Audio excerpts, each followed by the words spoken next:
Well, welcome to Spilling the Tea in Studio D. You know, one thing that I forget to do sometimes, I don't even know if we've ever done it. I'm Darren Beckwith, one of the hosts, Candace Bennett, or excuse me, in Malvern, Candy Bennett, right? Candy Bennett. You know how many Candace Bennett. You know how many people, when I say I work with Candace Bennett, they're like, and is that Candy? And I'm like, yeah Candy Bennett. So. I answer to both. Yeah. You know, I'm a K-12. I was born and raised in Malvern, still here, went K-12. I was a Pratt brat. Okay. Yeah. I don't know if I've you've heard of the Pratt. Yes, I have. You've heard of the Pratt brats, but yeah, it's where the middle school is One of our teachers now. used to work at Pratt. Mm-hmm. Yeah. Well, you still a brat. I Yeah. can tell you that. So. Yeah, I didn't grow out of that. Yeah, But.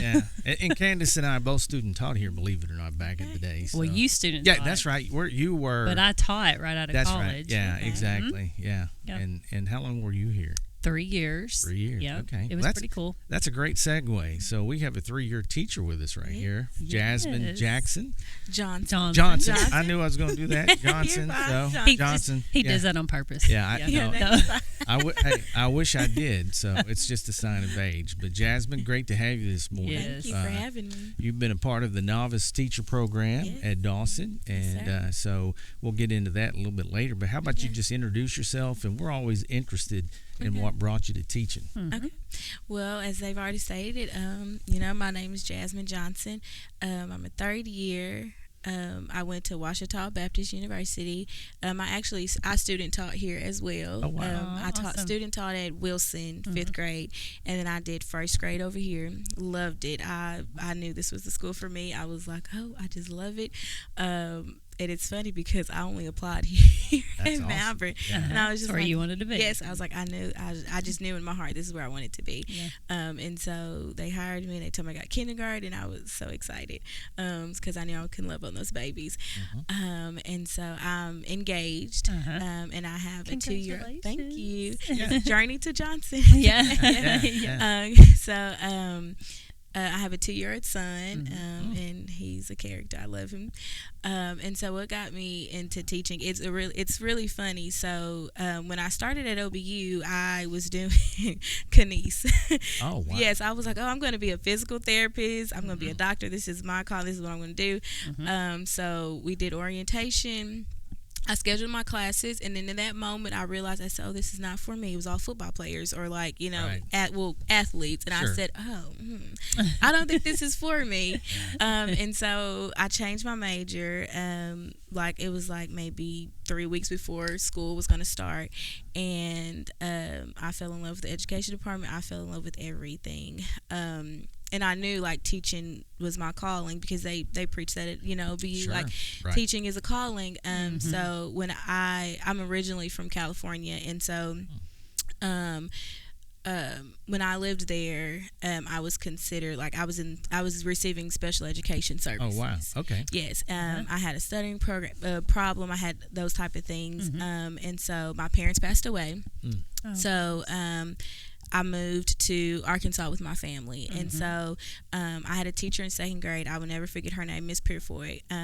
Keep in mind, I didn't know how to read in 2nd grade, anything. I mean, I couldn't even write my name. Right. And she sat there and she worked with me after school. She did everything. This was at Gurdon Primary School. Okay. Right. And so from that moment, I don't know, when I decided that I was going to teach, I thought about those things. Right. And I was like, I really wanted a lower grade because I was like, I had a teacher that helped me, Right. and so I want to be that teacher to help my students, and so. It's making me tear up. Sorry, I know. I was like, I hope I don't tear up. Yeah.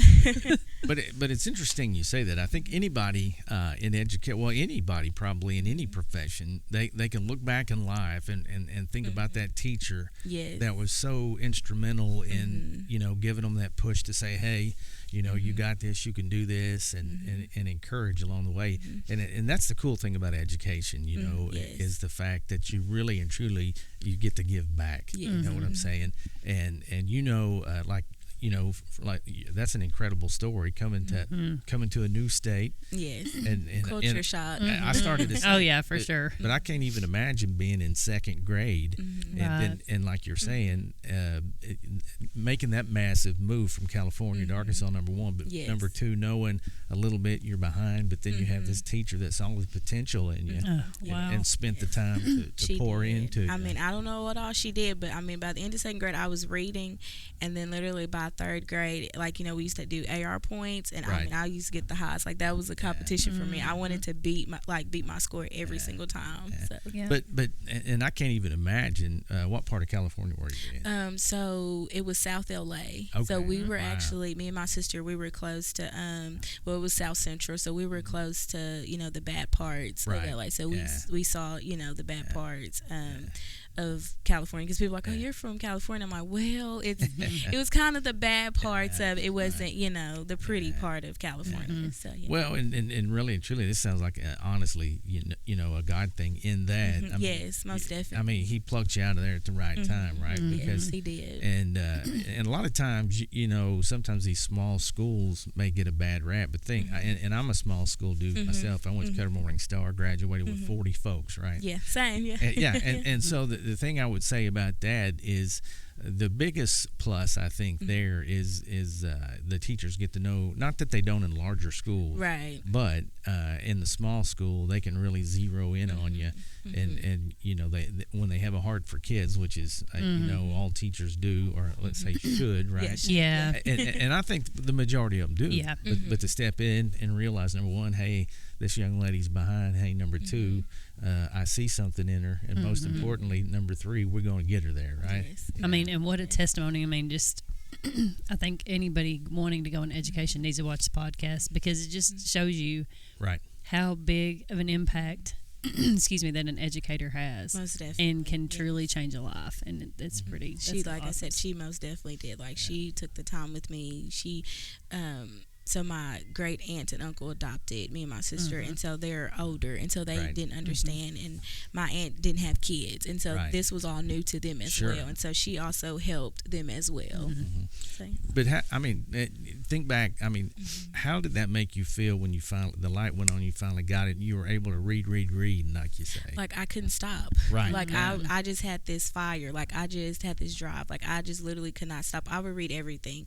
Right. Like, we'll get a bag of chips. I'm reading the nutrition label facts. Like, I'm just reading constantly. Anything I could get my hands on, I would read. But did it? I mean, inside. I mean, didn't it make you feel great when you finally got it? Most definitely. Like, it was just like, I feel so happy because it was just my kids now, like, they can tell if they're behind or if they can't, so just having that light bulb moment where I was like, oh my goodness, I have it. Like, I've graduated, I can read. And so I was happy, like, because even my personality changed because got confidence. Yes, because like before, like, literally, I mean, I used to cry every day because, like I said, my mom had just passed away. She passed away that summer before I started second grade, and so I would cry every day. Like, I was like, I just was over. Like, I didn't know how to deal with those emotions, and so once I learned how to read, it was like, oh wow, like, I understand. Like, I could start processing some of this, like, these feelings, and I was more happier. Wow. And I've heard several people say that reading obviously is one of the cornerstones to education. But as a young child, I can relate in that. Didn't come from a whole lot myself, but the thing about reading, man, you can go anywhere you want to go. Yes, right? you can. Yes, most definitely. And so, everything else, it just falls in place because if you don't know how to read, you can't do math and other things like that as well. So kindergarten, I mean, again, that's got to be a fun group, no doubt. It is. Right? Yes, it is. And the other thing about kindergarten that I've always thought is the tremendous amount of growth you see in those youngsters when they come in. Most definitely. First day, it's like herding cats. Yes, it is. Yeah. And then by the end of the year, I mean, these young men and women are children. Are, like you're saying, they're well on their way. Yes, so. they are. Yeah. That's awesome. I know. I don't think I could do kindergarten. I'm a secondary teacher. Oh, I got you. But then I had administration. 5th grade is pretty. That's as low as I remember when I'd fill in occasionally. The elementary principal was gone, and I would like make them cry immediately. And I was like, oh no. And so after I interned, like, I loved the kids. I was like, I don't think I could do this. Like, I could, maybe be a mentor, but I was like, I don't think I could. I would want to teach past 4th grade. It's just crazy because God has a plan and knows where to put people in certain places. So it's pretty cool. I ain't gonna lie. I mean, if I'm having a bad day, we've got like 42 pre-K classrooms, and I'll take a dive in there for 10 minutes, and man, all is great with the world. You know what I'm saying? They are so sweet. The younger ones are very, and they're sweet. very lovable. They always want to give hugs, and they're like, "I love you." Like it's really well. And the thing I love about that age group, I mean, there's no preconceived anything. They're living in the moment. Yes, they are all day, every right. I love it. Yeah, so I love that part of it. Yep, most definitely. So let's talk a little bit about the mentoring program and maybe how it helped and maybe along the way what you gleaned from that mentoring program. So which is I love Tina Hobbs. Right. Tina Hobbs. Malvernite, by the way. Yes. But the mentoring program really helped me. So just from like seeing me from my first year, like to see the growth, like I could tell that I have grown. Because like I said, if y'all would have asked me to do this my first year, I would have been like, oh, no, I don't think so. I can't do that. But just like even like the rapport with my students, like, and this year I most definitely feel like I've gotten into my niche. Like I really feel like I've done that. But like even just like with strategies, like when we would go to like the PD at Dawson, I cannot remember the guy. He was from Mississippi. Mark. Oh, yes, Mark McLeod. Yes, yeah, yes, Mark McLeod. yes. Yeah. Loved him, and so he had like all these different strategies of like things that you could do, and I was just like, oh my goodness, I didn't even think about these things. And so like some of the stuff, like I'm using it in my classroom, and I was just like, even like with kindergartners, and like they receive it, you know. But it was just like, oh my goodness, like I didn't even think, you know. I mean, they teach you some stuff in college, or some stuff you might even forget, you know. But I was just like, oh my goodness, and then just like being mentored and just knowing having someone in my corner, you know, that I can call, like, hey, I'm having this issue, I need help, like what do I do, like just having that person or people, you know, just coming and just pouring into you, because I mean Miss Tina Hop, she poured into me. I mean my bucket would always overflow because she always poured into me, like even when I felt discouraged, I would call her crying, she was right there, you know, just to help me, like, hey, you got this, you know, just calm down, take a few steps back, let's redo this, let's rethink this. And so that has really helped me. And then like I still use those strategies, because sometimes I get overwhelmed, or like I get upset, like if a student that I know that should have passed the test or something, I get discouraged. And so I think of those things where she just telling me, hey, just breathe and just calm down, just go close your classroom door and just spend that time by yourself and just calm, you know, and then you just redo it again.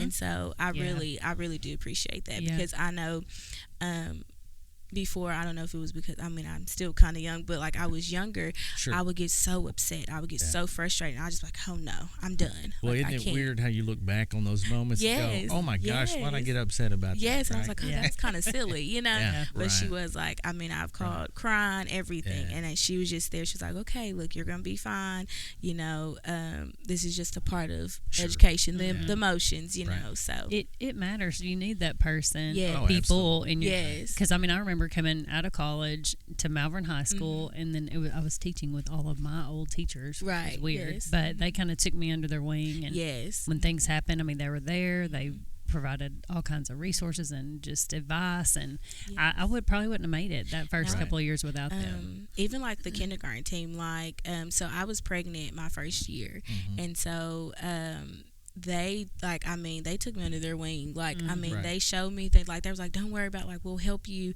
and keep in mind, my first year, that was when Malvern was getting a new program, Foundations, and so we were all learning together, but they still made sure, like, they helped me. They were like, here, I ran this off, do you want this, like, and so that helped a lot, because like, I mean, I was the first year, and I was like, oh, I don't know what to do, and I don't even know Malvern, like, I interned here, but I was like, I don't know anyone from Malvern, you know. I was like, I mean, I grew up in Gary, and I live in Arkadelphia, but I mean, the first time I went to Malvern was literally when I did my student teaching. So I was like, I don't know anyone, and so but they took me under their wing, and they just loved on me, and that's what I love. That's great. Yes. So what, you know, during the mentoring program or process, how important do you think it is, those on-site days at Dawson, when you're with a group of peers and you realize you're not the only one going through something? Yes. So I loved it, just to to feel like I'm like, okay, I'm not alone. Right. Like I'm not the only person feeling this way. It feels good. I mean, of course, there's an issue or something, but at least we're all not by ourselves, you know. And so, and then it's also like good to like get other people's perspectives of a situation. So like, and that's what we did a lot too. Like we'll go to Dawson and then just hearing their perspective, you know, like we all might be feeling a certain way, but then it's another group, they come with another perspective. You're like, oh, I didn't even think of it like that. So I really do like the collaboration and when we get together and talk about those issues, you know, and so. Yeah, it's almost kind of freeing when you get in there and go, whew, I'm not the only one dealing with that. I mean, 'cause sometimes when, even when you've got a support group around you, you know, when you get in that classroom, it's almost like you're on an island sometimes, and you get a little anxious over stuff again. I mean, the longer you do it, obviously, the more coping skills you develop, and it's not as big as an issue. But starting out, man, it's I mean, I can remember even way back when I got in, you know, into education, that was probably one of the most beneficial things for me when we would regroup as you know, teachers and or student teachers, just to say, hey, I mean, I'm not the only one experiencing. Oh yeah. So, yeah, that's awesome.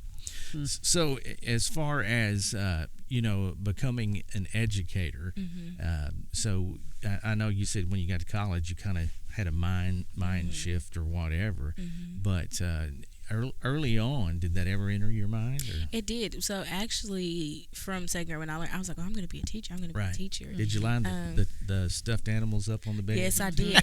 I did. It's funny because, and I used to always play school with my sister. My parents had bought us like a little table and chair, and I'm like, I used to be the teacher, and I would just have white sheets of paper, and I used to make her. I'm like, write your name, even though I didn't understand what she was writing. I was like, write your name, do this, do that, you know, and it was funny. But so older or younger sister? Older sister. Okay. Yes, I used to try to force her to play with me. so what does she do? She's a CNA. Okay. Yes. Well, awesome. Good, she went medical field. My daughter went to medical field. Well, both of y'all serving. Look at that. Yes, how about that? It's funny how that she works. loves helping people too, just like that's awesome. So far in your 3 years, what's been the biggest? Let's just say the highlight for you, if you can zero in on one, maybe. It's probably tough to go just one, but I would say so. Okay, it's like seeing kids that I have one little girl. She's been an RTI, you know, she gets intervention. So seeing from her coming to kindergarten, receiving those services and not knowing anything, basically she's reading right now. That's awesome. And so like, and I had to like keep testing her to see. I'm like, oh my gosh, like no, she keeps getting it every time. Like she's reading, and so it's so that's like the biggest highlight is to see literally them come in like from the first test that we take, like maybe September, October, to see those kids that struggled all year long, and to see them now to be reading like that is like the biggest takeaway. Right. Yeah. So what about you personally? What do you think maybe is one of the top growth areas for you? Like the first day you started teaching to where you're at now. Let me think. That's probably like me. I remember that first year. I was like, "Oh my gosh!" I made it through the first year, and I was like, "Okay, I can do this. I can do this." Flew by. Yeah. Like, literally. I would have to say, like classroom management. I feel like I've gotten very better at that since my first year. And then like even last year, like we would like make tweaks, and I feel like this year I have a system that's in place, and it's like pretty rock solid. Like it's not gonna, fall. But that was one of the things, like my first year, I was like, oh my gosh, like I had a little bit of classroom management, but it was just like it wasn't rock hard, so like how it is now. So most definitely. Well, and it's like anything. Like I have a radio television degree, right? And when I was in radio, and it was one of my early years, a guy that was kind of training me at one of the stations, he said, remember this. He said, well, you can forget about all that. This is how it's really done. And it's really baptism by fire. I mean, you can get all the training you want, but until you're in there. Right? Yes. It's most definitely. I was like, I don't care how many observation hours we did. Like literally, when you get your own classroom, you see it's the real deal. Right. Yeah, it's like, it's because when you're interning, you kind of have that teacher in there that's got your back a little bit, and then like you know, even when they give you that week that you're on your own, they still are there somewhere that they get. But then when you get that job, it's like you walk in and be like, oh my gosh, like I got to do this by myself. Yes, and then I even thought about it, like I was like, even when I student taught, that was just for one season, but we see, like, now that you're in a classroom, you see these kids in all different types of seasons, right? And so you have to know how to deal with all those types of seasons, right? So, It's like I can even remember experiencing my first spring. You know, as a young teacher, I'd heard all my life, boy, spring, ooh, that's the truth. I don't know what happened. Full moons, spring, fronts coming in, that's a real thing. And I had a teacher, starting out that kind of taught across the hall from me, and the piece of advice they gave me was be fair, firm, and consistent, and said if you'll do those things, you'll be able to be very successful. And so I do try to carry that. Even today I carry that with me, because let's just face it, today we have a lot of students coming to us from all kinds of different backgrounds. So most definitely. When you think about that, I mean, how do you deal with that? I mean, because you got some coming from loving homes, you got some coming from homes that are struggling to even put one meal on the table. So how do you deal with that? Those kids that I know that needs that extra love, I just give them extra love. And I know it sounds simple or maybe basic, but sometimes that's all they need. They just need that extra love. Like, I mean, I just give them a hug, and that lights up their world, and then they want to work, And then I'm also consistent. So whatever I'm going to say, because sometimes they don't have that consistency in their life, especially like if they have a rough, background. So I make sure that I'm consistent, because I know I didn't know that that's what I wanted, when I was in California, but that's what I needed and I wanted, but I didn't realize it. And so that's what these kids, I mean, they're 5-6 year olds, they don't realize that they need that consistency. So like, if they get in trouble, I make sure, okay, well, you have to face that consequence, and I'm consistent with it.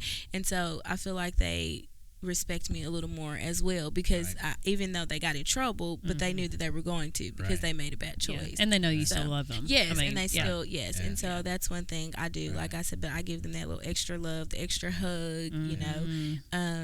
I sit at the carpet with them whenever I can, just little stuff like that. That's awesome. Well, and the thing about this business, they always told me, hey, if you touch one kid, I mean, you've done something incredible. And being on the secondary end, we still get to encounter some of these kids as an administrator or as a teacher, so that, to me, that's still one of the coolest things. It is very cool. I can vividly remember the first kid. I live in Jesseville, so we're out in the country. So I was at the mailbox on the highway, and this truck comes rumbling by. I hear brakes creak, and I'm thinking, "Oh Lord!" But it was one of my kids to say. He rolled it in there. He said, "Hey, I want to tell you something. 2 things." He said, "Thanks for not giving up on me." Number 2, he said, "I'm going to the Marines," and I was like, "Wow, that's awesome!" And of course, when he left, it was something unexpected, but it was very emotional. Thinking, man, hey, I had something to do with this kid. And that's the thing. I think sometimes we tend to take for granted. When you're in the heat of teaching, right? I mean, and even the kids you think that that walk away may be mad or upset, when they have time to reflect, they'll think, man, that person cared about and I'm glad they did, right? Most definitely. It is definitely the most rewarding profession. Well, 100%. So, what do you like to do in your free time? I mean, as a teacher, she's probably busy with her. Pretty busy with that little one, aren't you? I've been trying. What free time? What is that anymore? I've been trying to get back to reading. So I love mystery books, James Patterson, and so I've been trying to get back to that whenever I can, because I have a little one at home, and he stays real busy. So we have Christmas, and then his birthday is January the 8th. All right. So, oh my gosh, that's my daughter's birthday. Really? Yes, she just turned 21. Really? See that proves that all great people are born in January. Elvis, you know what I'm saying? That's Elvis's birthday, January 8th. Yes, January 8th. But so I mean, he keeps me on my toes. I mean, he has a whole bunch of toys, and then this past year they everyone decided to get him like a 4-wheeler or a car or a truck, something to ride on. Oh yeah. And so he has a galore of trucks and cars that he could choose from, and so that's all he wants to do. And so he's running over me and stuff, and so So he's got his own car lot. Yes, he does. Yes, he has 6, and I just like, oh wow. Yeah. I was like, can we give these away because he only needs one? But yes. Have you had the experience of running into one of your students like in Walmart or the grocery store? Well, no, I haven't. I think. Well, I take that back. My nephew goes here, and so he plays basketball, and so I've been seeing them at the games, and the parents too that I've had, and they're like, "Hey, Miss Johnson," and so that's good to see. I was going to say no, not at Walmart, but I thought yes. So like when he had a game on Monday, so it's like 4 teams at a time playing, and so it's like kindergarten through 2nd grade, I believe, and so my first year kiddos, I think they're in 2nd grade right now, and so I saw all of them and their parents and their families, and so they were like, "Hey, Miss Johnson, hey, Miss Johnson," and so like I said, at the time I was pregnant, and so they were like, "Oh, there's Kimari," and so like they remember my baby too, because they were on that journey with me, when I was pregnant that first year and when I had them. So that's sweet. The funny thing about that is, I mean, you may bump into them and they're like, "What are you doing at Walmart?" Like teachers don't need groceries. Because they think I stay. They think I live at the school, and I had to tell them. I said, "Well, no, I go home." Exactly. It's close. Yes, the majority of the time. They were like, and then like especially like when they found, my kids last year when they found out I had a baby, they were like, "So how does your baby get here?" And I said, "What are you talking about?" They was like, "Well, I mean, don't you sleep here? So how does your baby get here to sleep with you?" I'm like, "Well, no, I go to my house." Now, some days it probably feels like it. Right. Yeah. For sure. Yes, most definitely. Yes. So, what advice would you give to an incoming freshman, let's say to college like you, that might be a little bit on the fence about education? Because I'll tell you this right now. I mean, we're at a stage in education where we need great teachers getting into this incredible profession. So, what advice would you give them? I would tell them to be passionate because like have a fire, which is it might burn out or dim some, but at least be passionate because you can love kids, but that's different from teaching kids. Like you have to be passionate about actually truly wanting to help kids. So if you have that passion, I feel like you will be a great teacher. So that is great. Like advice. literally, like I mean, because you can get all the education in the world, take a test and become a teacher, but if you don't connect with those kids and don't have the passion, I don't think you're going to make it. Yes, well, you are right. And I think you mentioned it earlier.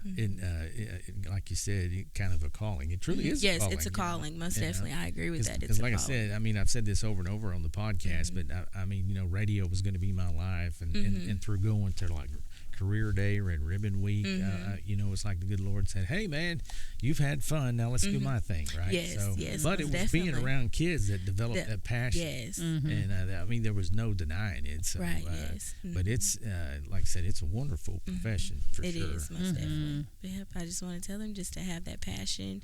It will get tough because I know when I was in college, like I mean, you start to find yourself. You just you're around a lot of different people that come from different backgrounds. And you're all just meshing together, and so like as long as you can stay passionate and just do what you love. And I try to be transparent with folks. I mean, there's just like anything, there's going to be bad days, but I will tell you 100% the good far outweighs. It does. It most definitely does. Most definitely does. One good thing is just to wipe all that.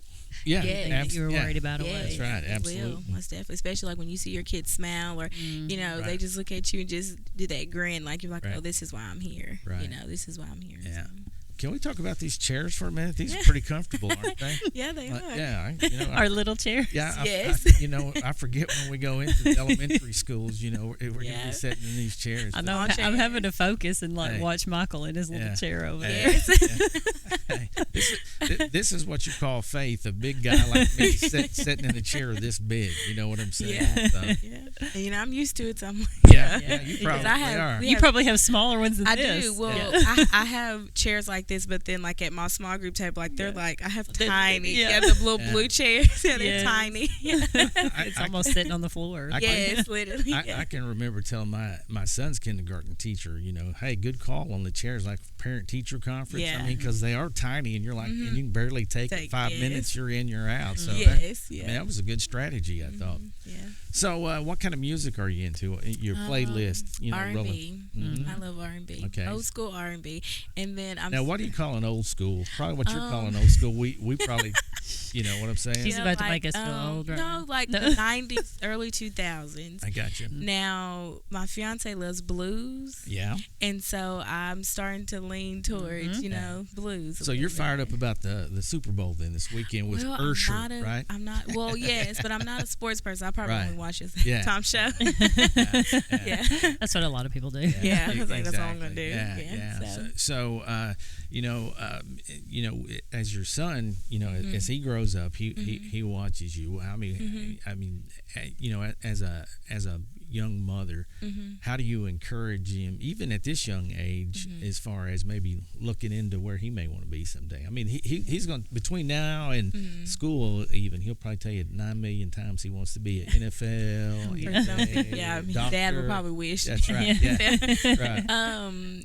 I just try to make sure like the things that he watches is like educational. Like I do try, which he likes Caillou, so I don't have a problem with that. But like I do try to like Miss Rachel, and like he has learned, and like he's in daycare, so he learns things like that. But I try not to be too overbearing, because I know when he gets to elementary, I'm probably gonna be like, hey, like he needs to be reading, so I'm just like, so I try not to, but I do like, and I try to talk to him like.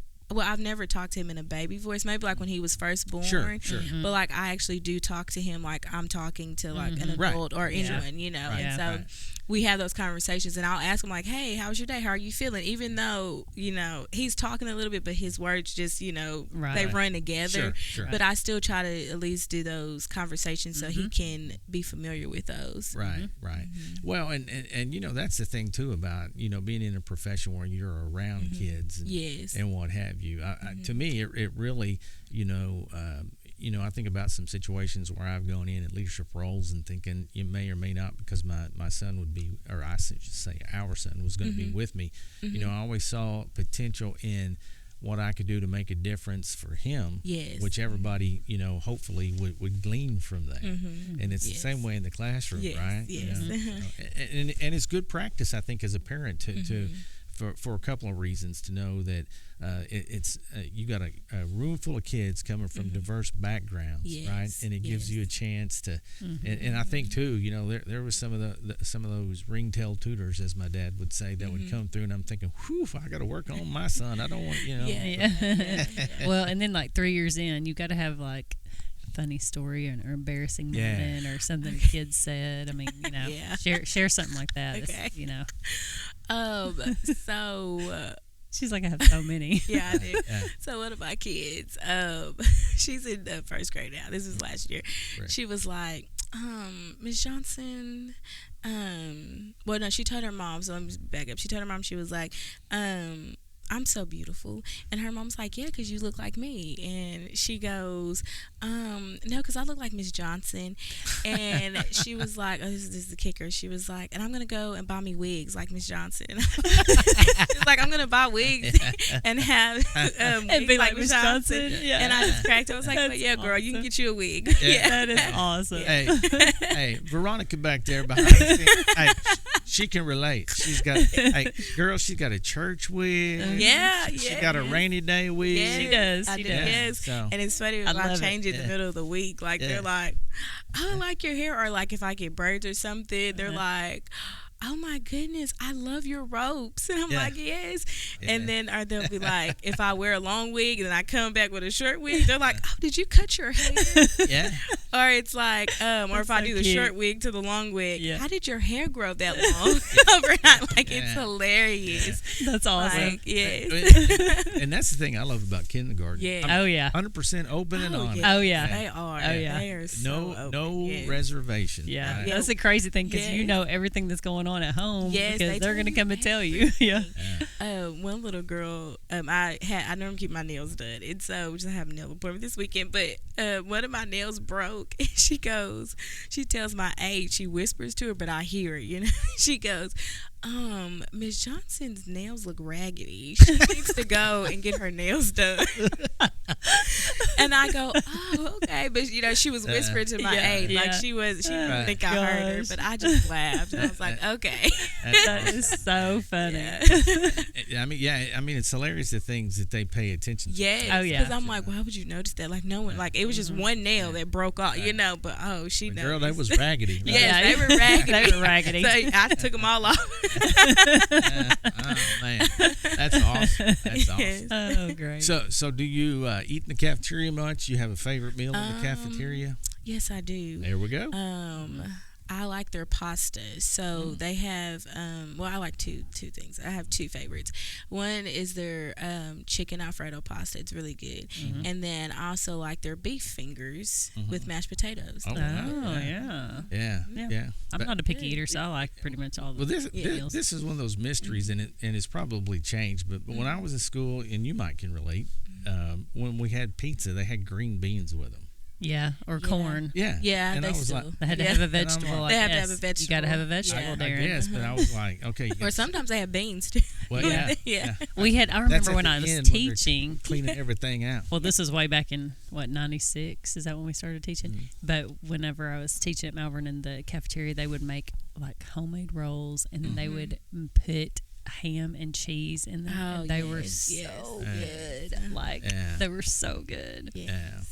Well, at the end of the day, first of all, I just want to say thanks for, coming on today. But more importantly, thanks for what you're doing. Yes. And help us spread the word and encourage people. It's a great profession. But like you're saying, I mean, it's one of those, either you have that passion or you don't, like you said. Yeah. And I can tell just talking to her. You've got a heart for education, a heart for kids. It's awesome. It's just very encouraging. So where do you see yourself, let's say, like in 10, 15 years?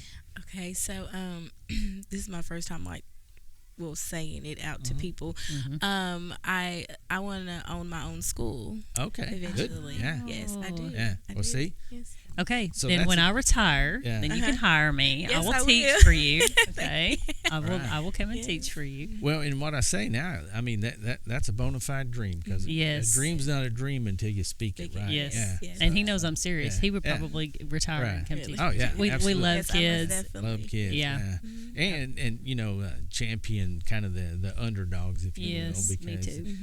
The thing I love about this is the profession is every kid has potential. Yes, most definitely. Especially if you set high expectations for your kids. That's right. Even the ones that you don't think can make they need somebody to believe in them. Yes, most definitely. It maybe took me a year or so, but what I did learn was it didn't matter how high I set the bar, they would hit it. Yes, I'm realizing that most definitely. Yeah, and because I think sometimes